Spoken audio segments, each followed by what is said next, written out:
name is Shauna, and I am your host of the Adelaide Cottage Knitting Podcast.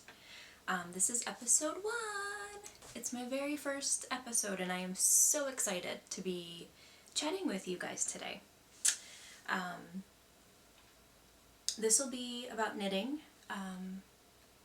a little bit of sewing. I mostly sew things from my Etsy shop, including project bags, little DPN and circular needle holders, things like that. No garments really yet. I chose that name because growing up we had a family cottage in Fort Erie, Canada, and we spent so much time there. Ever since I was a little girl, I remember going there for birthday parties, and my birthday parties, every single year it was there. And the summers we spent every day there. And it was on Adelaide Street. So I just thought that that would be really nice to incorporate that into my Etsy shop name. So I'm married happily with 2 little boys, Aiden and Evan. Aiden is 7.5. And Evan is 2.5, and he is definitely going through the terrible 2 stage, keeping me busy. I'm a registered nurse in labor and delivery, a lactation counselor. I was teaching childbirth education classes and breastfeeding classes, and it was my dream job. And if you could have asked me what I wanted to do for my career when I was a little girl, that's what it would have been. I enjoyed it so much, and I'm speaking in past tense because I'm no longer able to practice as a nurse in that capacity right now. I'm going to go into a little bit of my personal life with you because it has a lot to do with why I started knitting and why I am starting a podcast. There's a hole in my shirt. So in January of this year, I was diagnosed with a very rare type of spinal cord tumor. So there's a cancerous tumor growing inside of my spinal cord itself, in the back of my neck. And I was getting really, really bizarre symptoms, and that's how I knew that something was going on. So they found it on an MRI, and I went to New York City for surgery, away from my boys, and I'd never been away from them for such a long time before. They attempted to get the tumor out, and it was unsuccessful. The surgeon was fantastic, but he said that if he continued to dig, I could have been a quadriplegic. So he stopped digging and recommended radiation therapy. When I woke up from surgery, now my husband was with me, my mother-in-law, my father-in-law was back home here with the boys. My mom came, who I recently lost. She passed away about 8 weeks ago. So she was with me at that time, my sister, and my aunt and uncle.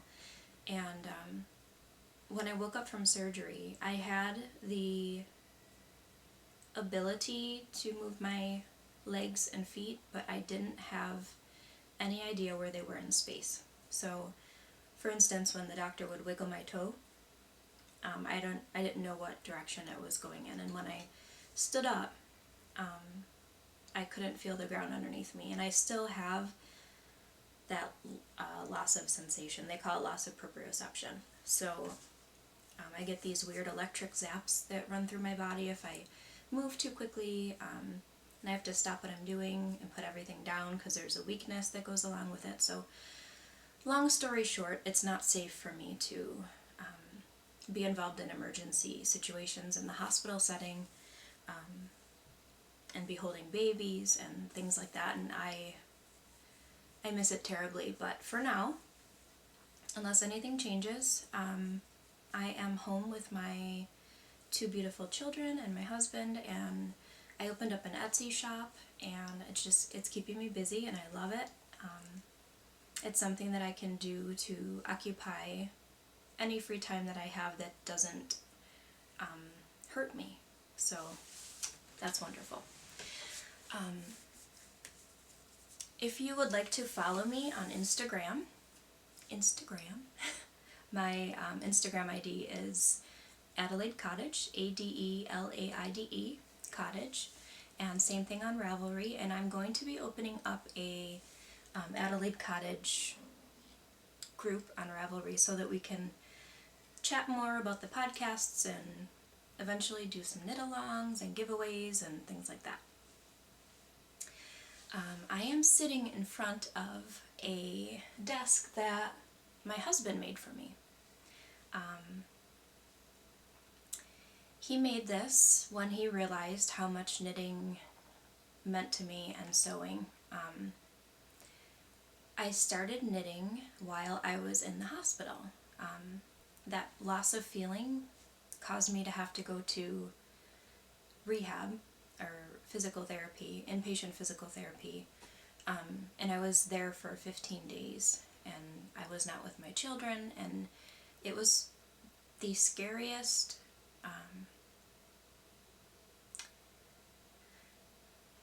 time in my life, I think. I didn't know if I would be around for my children in the future. I didn't know if this cancer was going to stop, the tumor was going to stop growing.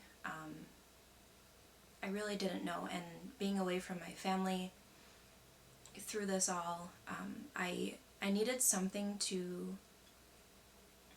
that was meditative and relaxing, and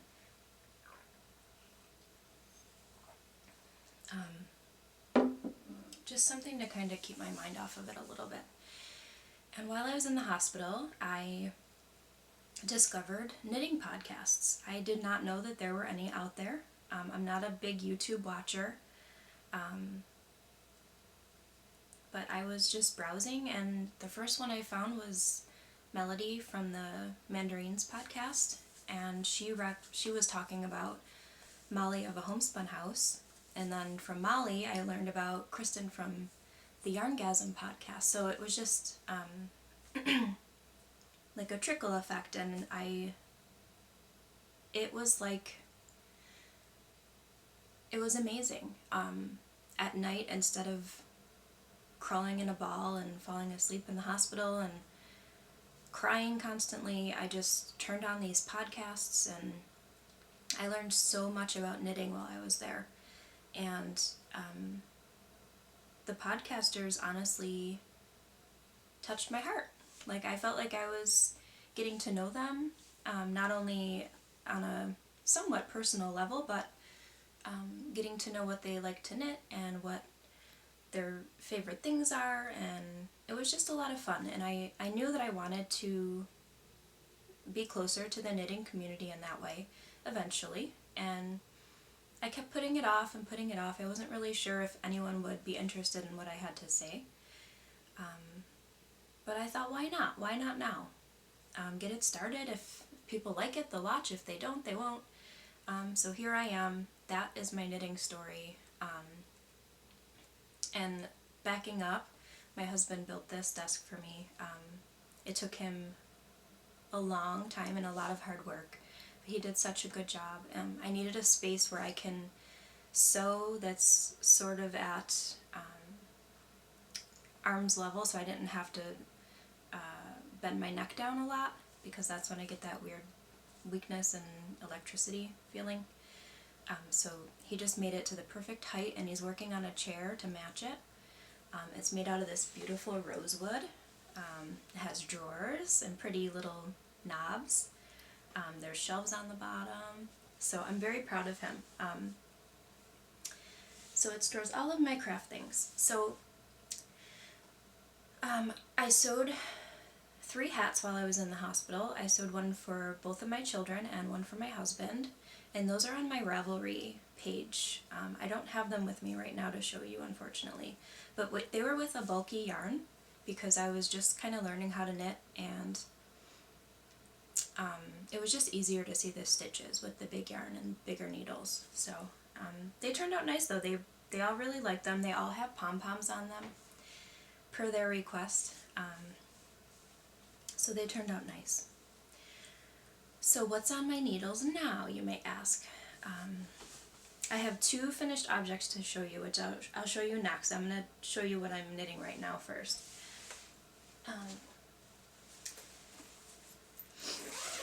The first thing is, well, first and only right now, I'm going to be casting some things on in the next couple of days, so I'll have more to show you next week. But the first thing I'm knitting are socks for my husband for Christmas, and I am using Kristen from the Yarngasm podcast, or Wool and Vine Yarns, sock pattern. And it's a really, really nice, simple pattern, I think. I'm just getting to the heel now. And I'm using Knit Picks Felice yarn, which is one of their limited yarns. And this is what I have so far. So I just started the heel. There it is there. And I think he's really going to love the colors because he loves taupe and browns and grays and blues, and this literally has all of it. So I think he's really going to like those socks. And those I'm knitting on my Carbons DPMs in a 2.5 millimeter or 2.5 US needle, and I cast on 64 stitches for those. One of my finished objects is a shawl. This is the Windswept shawl by Molly of a Homespun House. She hosted a knit-along, and I joined, and I knit like a beast on it. From the time my mom went to the hospital all the way through her time at hospice, and then for a little bit after we lost her. So I think it took me 4 weeks maybe to knit it.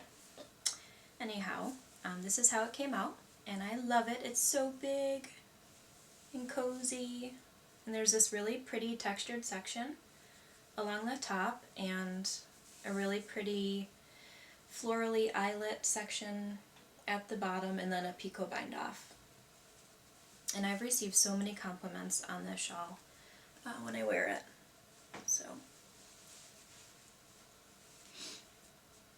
that's how it looks on. There. And this was knit out of Bijou Basin Himalayan Trail. It's 75% yak down and 25% superfine merino.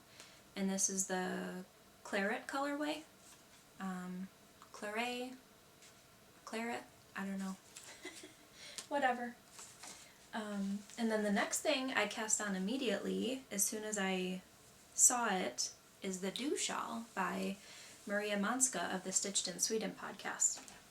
And this one I knit out of my own hand-dyed yarn. I forgot to mention that I'm hand-dyeing yarn as well, and that's in my Etsy shop.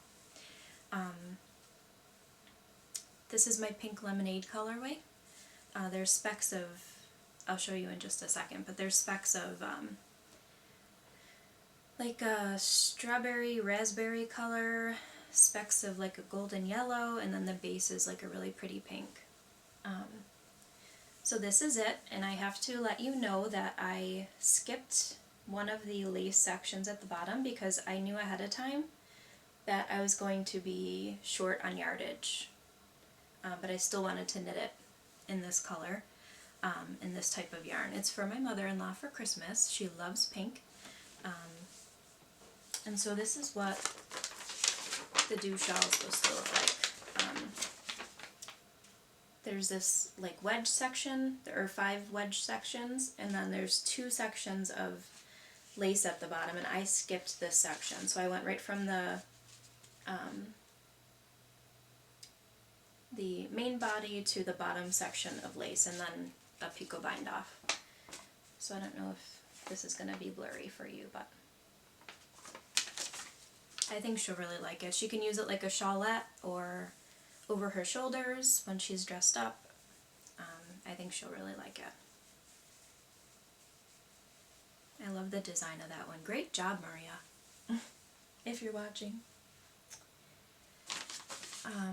So what I want to knit next is a pattern by Susan B. Anderson, and it's just little ornamental bookmarks of mini mittens.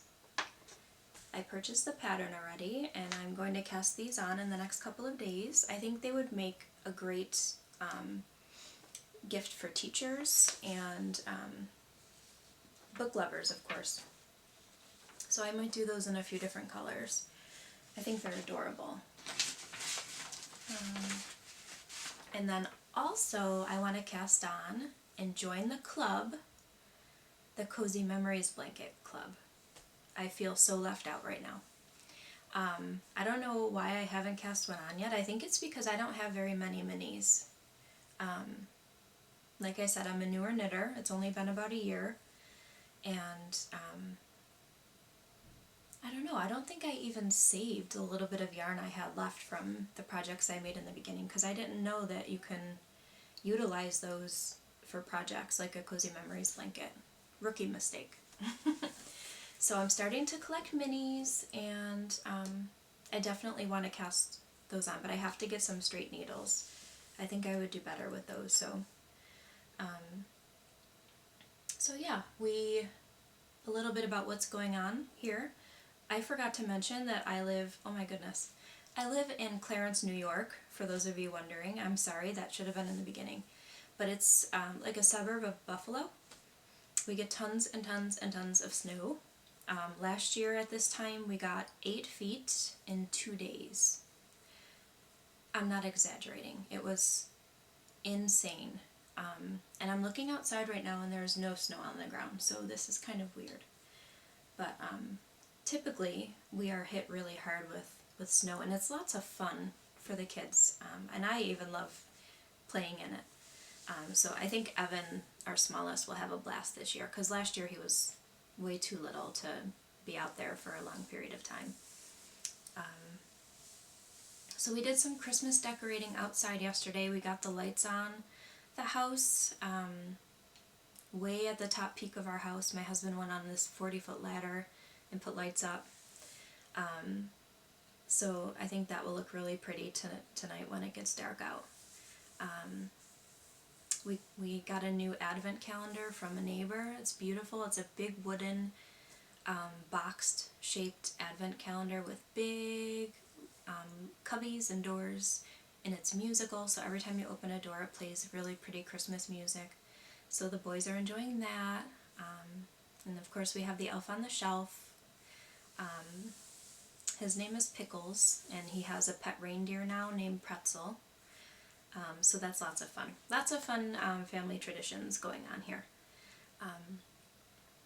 So I'm going to give you a little bit of a shop update for those of you who care, and those who aren't really interested. Thank you so much for watching my podcast for the first time. I hope you come back and watch it again. But I'm just going to give you an idea of what's in my shop and what I've been working on.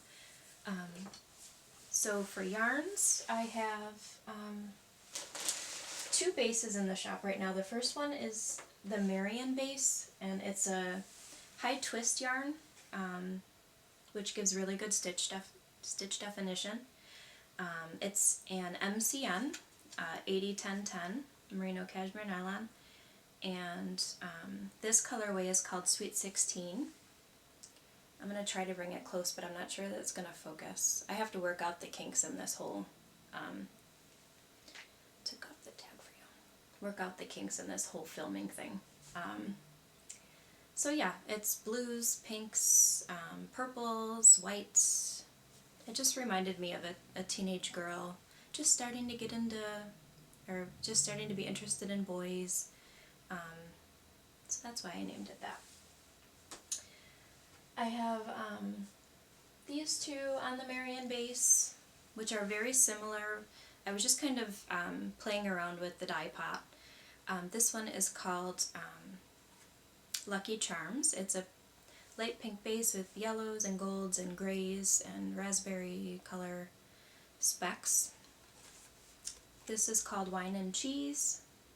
It's got more of like a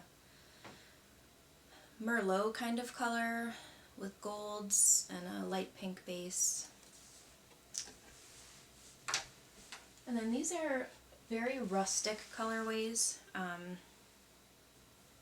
going to show you just in just a second that I sewed up some really fun project bags, Little House on the Prairie theme. And I wanted to dye up some yarn to go with them, but I'm just going to sell these separately, so those who are interested can get them. So this is one, and this is on my Cecilia base, which is a non-superwash silk merino blend. 50% silk, 50% non-superwash merino. And it's very soft and shiny. So that's a nice rustic colorway. And this is the same base, just some different colors. It's got some teals and like a rustic brown, gold, greens, beiges. Very fun. So that's that. And then here are the Little Prairie project bags, and these are a large size. And they're not completely finished. I need to add the charms at the zipper pulls. I'm adding a bundle of wheat zipper pull to each one. So they're a large project bag. There's a little girl prancing around on the prairie. And then I added some lace edging, vintage lace. And it's got a handle, and then the insides of my large bags are now going to feature a pocket, which is nice for bigger projects to keep your smaller notions in there, or your pen, or even your pattern. So that's one. This is the other one. It just says Little House on the Prairie with a little house. And the linings are different on each one as well.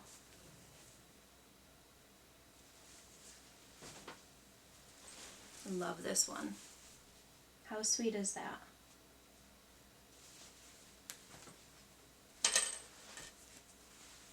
There's that.